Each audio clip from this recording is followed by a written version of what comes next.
This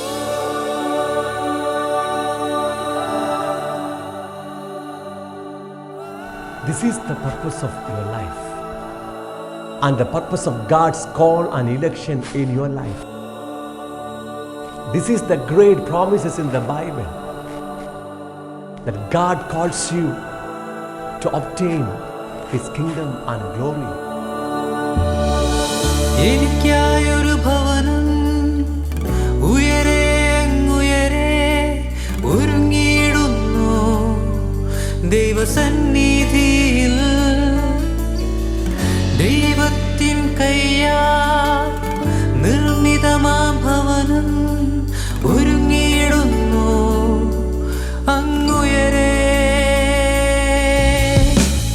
എനിക്കായൊരു ഭവനം ഉയരെ അങ്ങുയരെ ഒരുങ്ങിയിടുന്നു ദൈവസന്നിധിയിൽ. ദൈവത്തിൻ കയ്യാൽ നിർമ്മിതമാം ഭവനം ഒരുങ്ങിയിടുന്നു അങ്ങുയരെ. പതിനായിരങ്ങളിൽ സുന്ദരനെ ഞാൻ കാണുമേ, തേജോമയനാമൻ പിതാവിനെ ഞാൻ കാണുമേ. പതിനായിരങ്ങളിൽ സുന്ദരനെ ഞാൻ കാണുമേ, തേജോമയനാമൻ പിതാവിനെ ഞാൻ കാണുമേ.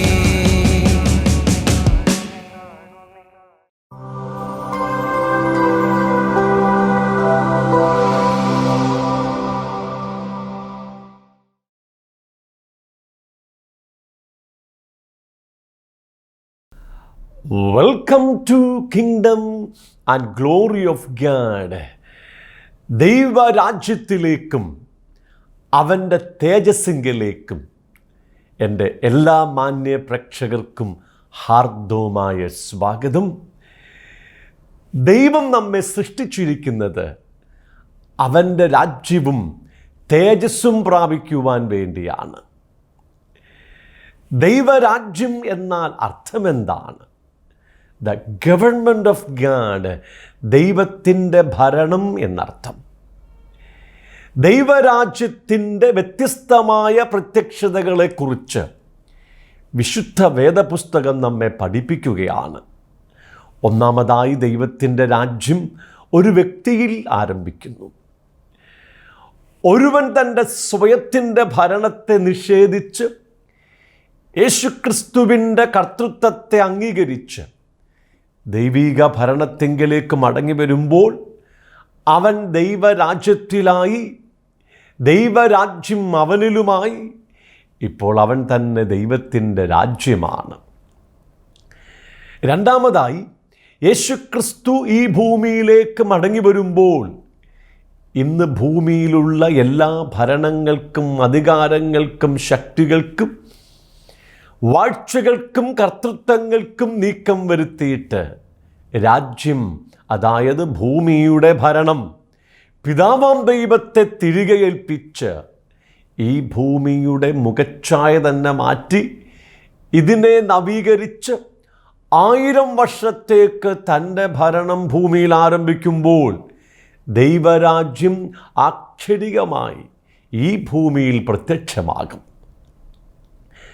തൻ്റെ 1000 വർഷത്തെ ഭരണത്തിന് ശേഷം വർത്തമാനകാല ആകാശത്തെയും ഭൂമിയെയും നീക്കം ചെയ്ത് ഒരു പുതിയ ഭൂമിയും ആകാശവും സൃഷ്ടിച്ച് ദൈവം താൻ ശില്പിയായി നിർമ്മിച്ചതും സ്ഥിരവുമായിരിക്കുന്ന പുതിയ ജെറുസലേം എന്ന വിശുദ്ധ നഗരം സ്ഥാപിച്ച് ദൈവവും മനുഷ്യനും ഒരുമിച്ച് വാസം ആരംഭിക്കുമ്പോൾ നിത്യരാജ്യം സമ്പൂർണമായി പ്രത്യക്ഷമാകും. ദൈവം നമ്മെ സൃഷ്ടിച്ചിരിക്കുന്നത് അവൻ്റെ തേജസ്സും പ്രാപിക്കുവാൻ വേണ്ടിയാണ്. ദൈവ തേജസ് എന്നാൽ അർത്ഥമെന്താണ്? വിശുദ്ധ വേദപുസ്തക ചരിത്രത്തിൽ ഒരു മനുഷ്യൻ്റെ ഇന്ദ്രിയങ്ങൾക്ക് പ്രാപ്യമായ അളവിൽ ദൈവം തന്നെ വെളിപ്പെടുത്തിയപ്പോൾ ആ ദൈവീക പ്രത്യക്ഷതയ്ക്ക് പറഞ്ഞിരുന്ന പേരാണ് ദൈവ തേജസ്. ദർശനീയവും സ്പർശനീയവും ശ്രവണീയവുമായ ദൈവ സാന്നിധ്യമാണ് ദൈവ തേജസ്. The glory of God means the visible, tangible and the audible presence of God. ദൈവജീവൻ്റെ സമ്പൂർണമായ പ്രകടീകരണമാണ് അവൻ്റെ തേജസ്. ദൈവ തേജസ് എന്ന് പറഞ്ഞാൽ ദൈവം തന്നെയാണ്. ഒരു ദൈവ പൈതലിൻ്റെ യഥാർത്ഥമായ അവകാശവും അനുഗ്രഹവും ഈ ഭൂമിയിലുള്ള യാതൊരു നന്മകളുമല്ല.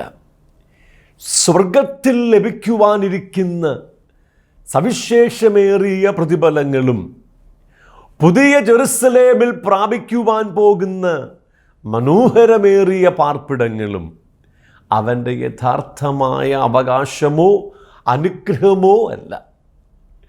ഒരു ദൈവ പൈതലിൻ്റെ യഥാർത്ഥമായ അവകാശവും അനുഗ്രഹവും സ്വർഗത്തിലെ പിതാവാം ദൈവമാണ്, അവൻ്റെ തേജസ്സാണ്. വിശുദ്ധ വേദപുസ്തകത്തിലെ മറ്റെല്ലാ ഉപദേശങ്ങളും വെളിപ്പെടുത്തിയിരിക്കുന്നത് ദൈവരാജ്യത്തിൻ്റെയും ദൈവ തേജസ്സിൻ്റെയും വെളിപാടുകളെ അടിസ്ഥാനമാക്കിയാണ്. വീണ്ടും നിങ്ങൾക്കെല്ലാവർക്കും ദൈവരാജ്യത്തിലേക്കും അവൻ്റെ തേജസ്സിങ്കിലേക്കും ഹാർദവമായ സ്വാഗതം. കഴിഞ്ഞ 59 എപ്പിസോഡുകളിലായി നാം പഠിച്ചുകൊണ്ടിരിക്കുന്നത് the importance of the word of God, ദൈവവചനത്തിൻ്റെ പ്രാധാന്യം എന്ന വിഷയത്തെക്കുറിച്ചാണ്.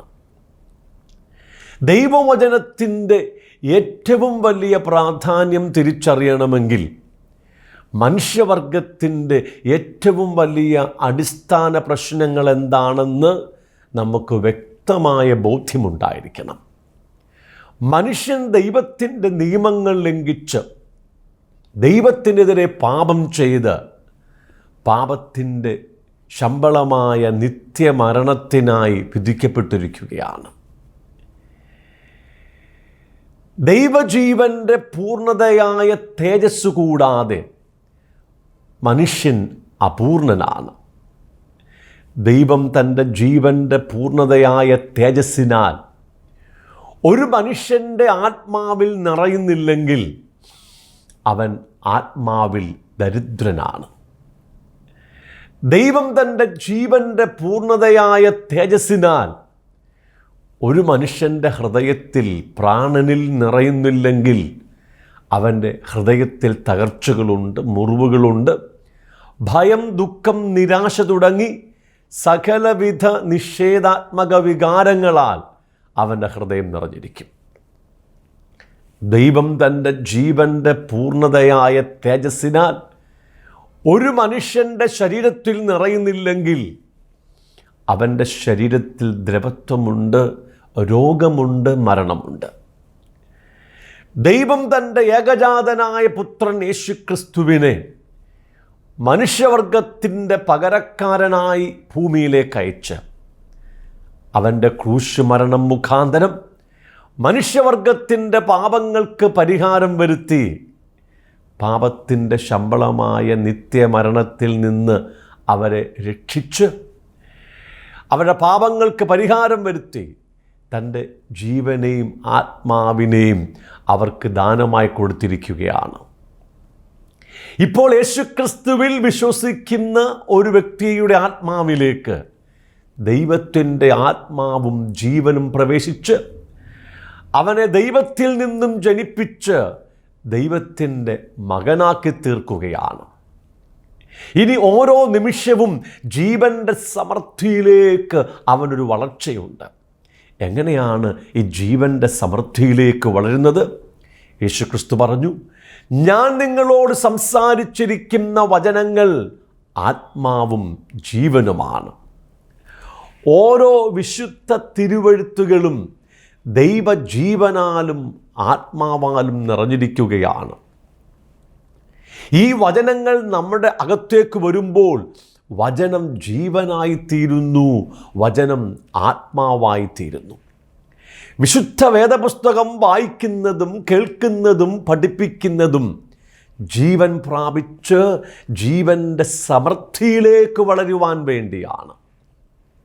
ഏദൻ തോട്ടത്തിൽ ആദമിൻ്റെ മുമ്പാകെ ജീവവൃക്ഷത്തിൻ്റെ ഫലവും ജ്ഞാനം നൽകുന്ന വൃക്ഷത്തിൻ്റെ ഫലവും ഉണ്ടായിരുന്നു.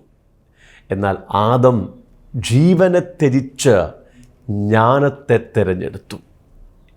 ഇന്നും വിശുദ്ധ വേദപുസ്തകം തുറക്കുമ്പോൾ ആദം ചെയ്ത അതേ പാപം ദൈവത്തിൻ്റെ ജനം ആവർത്തിച്ചു കൊണ്ടിരിക്കുകയാണ്.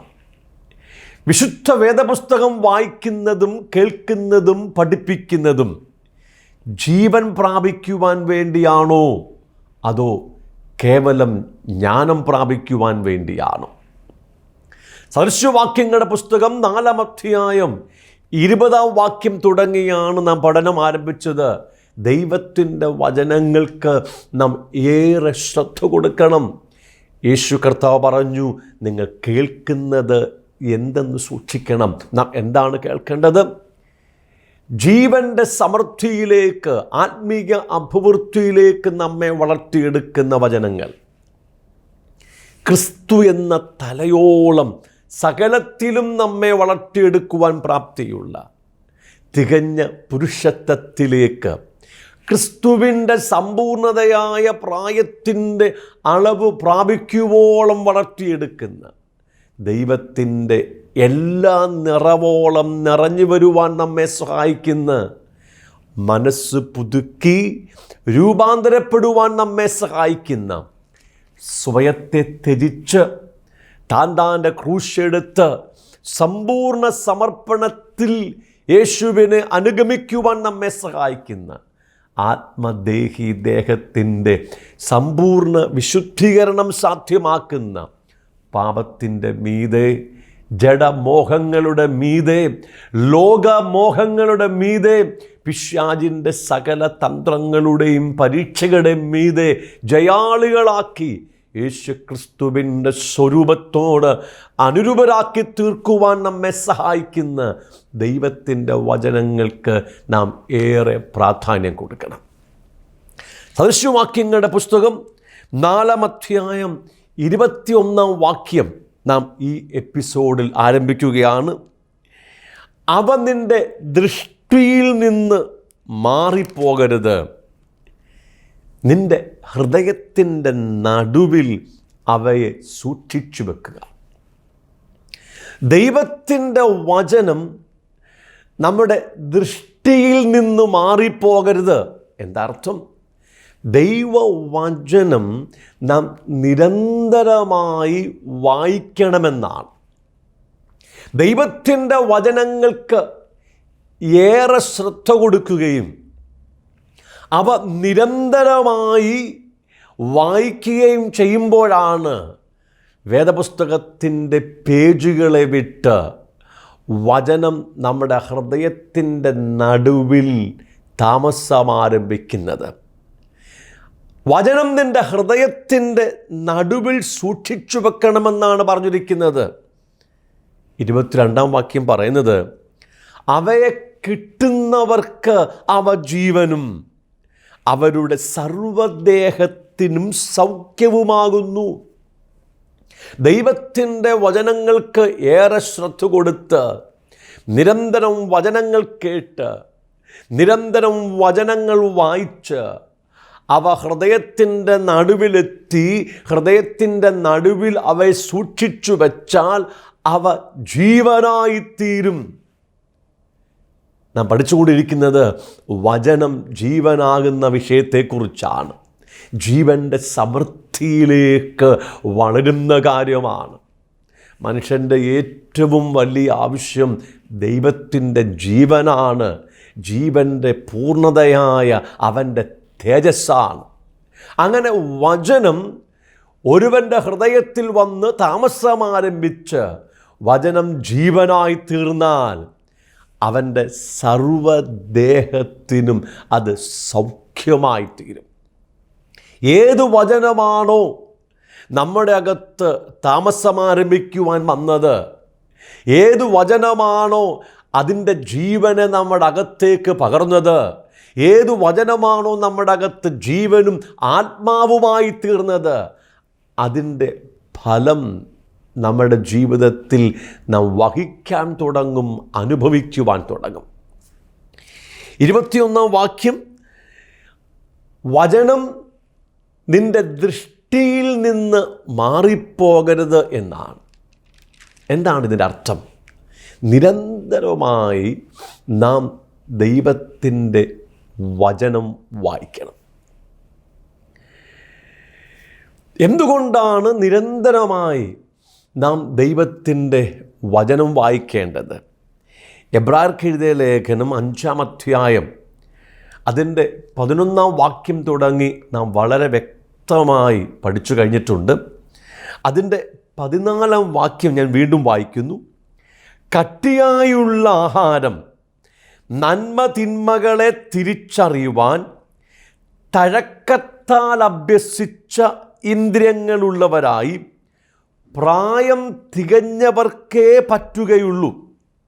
അതായത് ദൈവത്തിൻ്റെ അരുളപ്പാടുകളുടെ സമ്പൂർണ്ണ പാഠങ്ങൾ, ക്രിസ്തുവിൻ്റെ വചനങ്ങളുടെ, ക്രിസ്തുവിൻ്റെ പഠിപ്പിക്കലുകളുടെ സമ്പൂർണ്ണ പാഠങ്ങൾ, അതാണ് കട്ടിയായ ആഹാരം.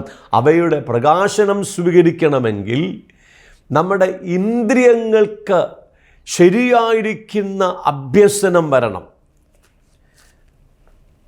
നാം ഏത് കാര്യങ്ങളും നമ്മുടെ ഹൃദയത്തിലേക്ക് സ്വീകരിക്കുന്നത്, അവകളെ തിരിച്ചറിയുന്നത് നമ്മുടെ പഞ്ച ഇന്ദ്രിയങ്ങളിലൂടെയാണ്.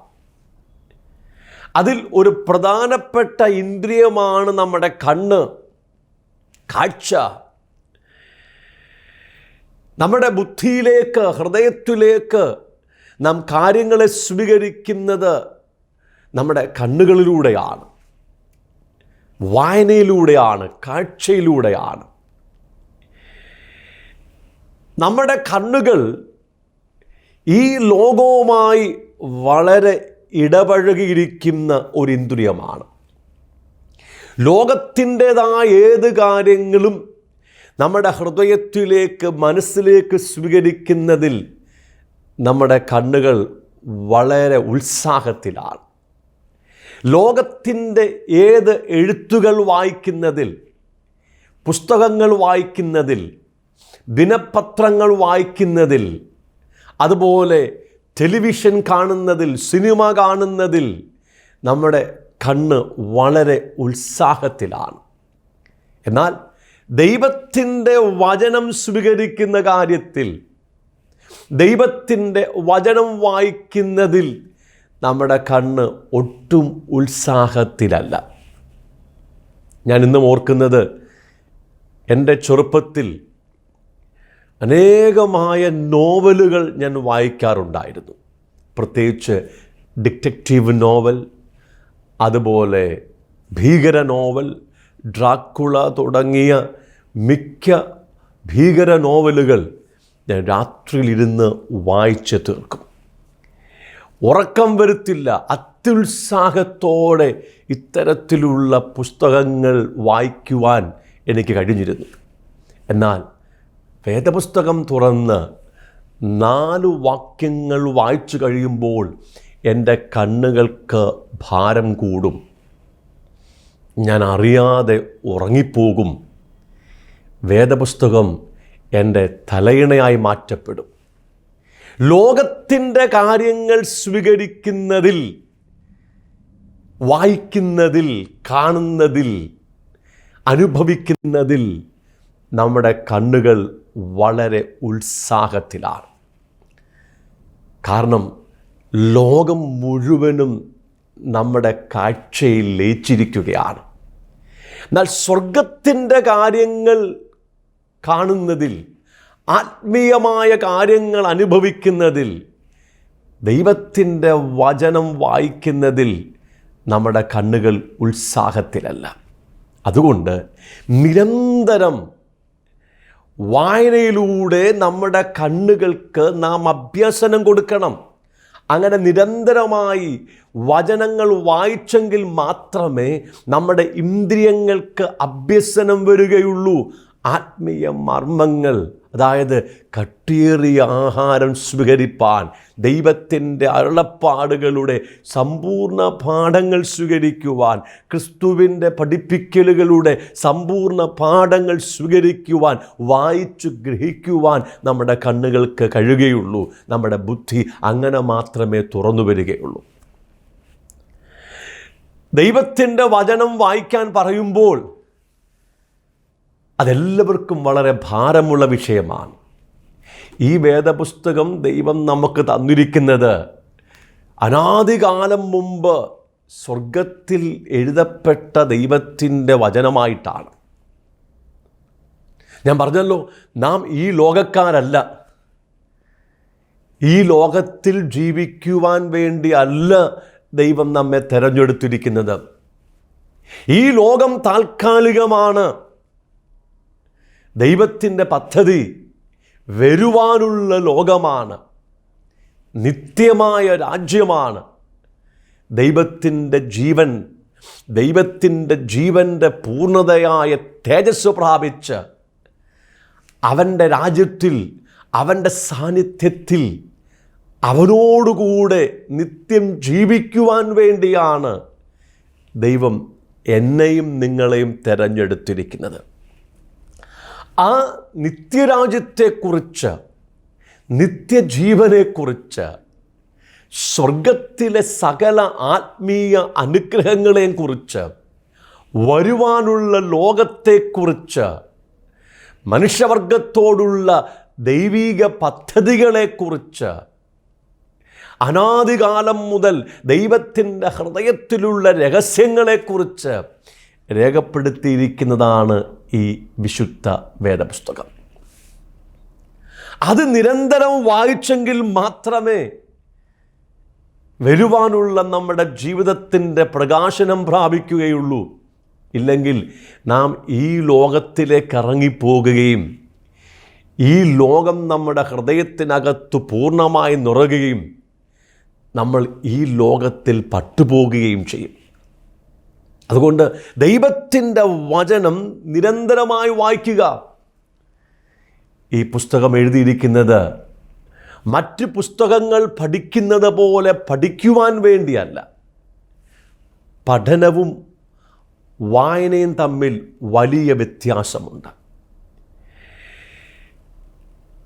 ഞാൻ സ്കൂളിൽ പോകുമ്പോൾ സയൻസ് ബുക്കുകൾ പഠിക്കാറുണ്ട്, കണക്ക് പുസ്തകം പഠിക്കാറുണ്ട്. എന്നാൽ ഞാൻ എല്ലാ ദിവസവും ദിനപത്രങ്ങൾ വായിക്കാറുണ്ട്. നാം ആരും ദിനപത്രങ്ങൾ പഠിക്കാറില്ല, വായിക്കാറ് മാത്രമേ ഉള്ളൂ. സ്കൂളിലെ പുസ്തകങ്ങൾ പഠിക്കുന്നത് പോലെ പഠിക്കുവാൻ വേണ്ടി അല്ല ദൈവം വിശുദ്ധ വേദപുസ്തകം എഴുതിയിരിക്കുന്നത്.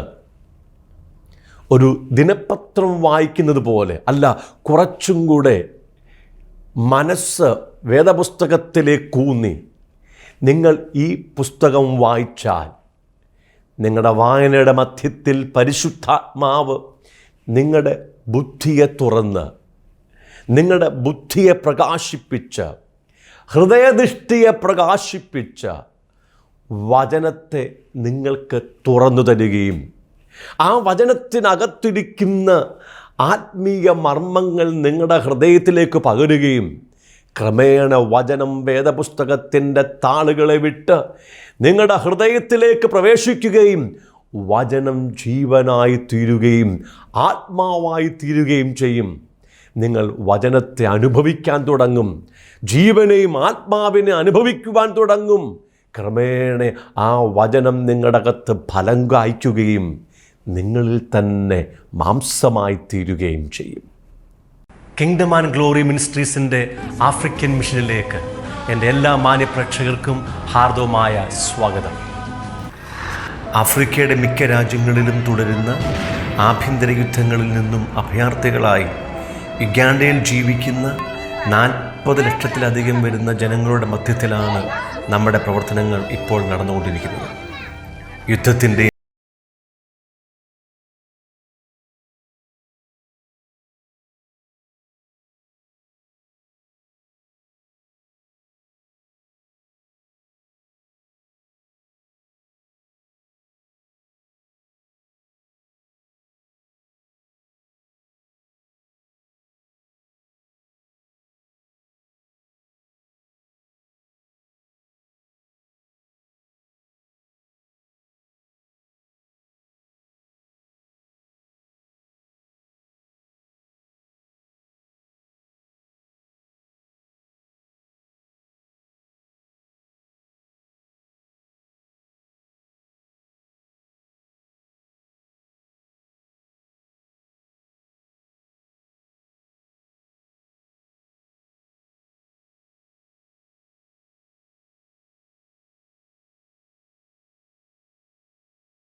ബൈബിൾ ട്രെയിനിങ് സെൻ്ററിൻ്റെ നിർമ്മാണ പ്രവർത്തനങ്ങൾ ഇവിടെ പുരോഗമിച്ചുകൊണ്ടിരിക്കുന്നു. അനാഥരും ശാരീരിക വൈകല്യങ്ങളുമുള്ള കുഞ്ഞുങ്ങൾക്ക് വേണ്ടി ഒരു ബോർഡിംഗ് സ്കൂൾ, ഒരു കുഴൽക്കിണർ നിർമ്മാണ യൂണിറ്റ്, മൊബൈൽ മെഡിക്കൽ യൂണിറ്റ് തുടങ്ങിയവ ആരംഭിക്കുവാനുള്ള ഒരുക്കത്തിലാണ് നമ്മൾ.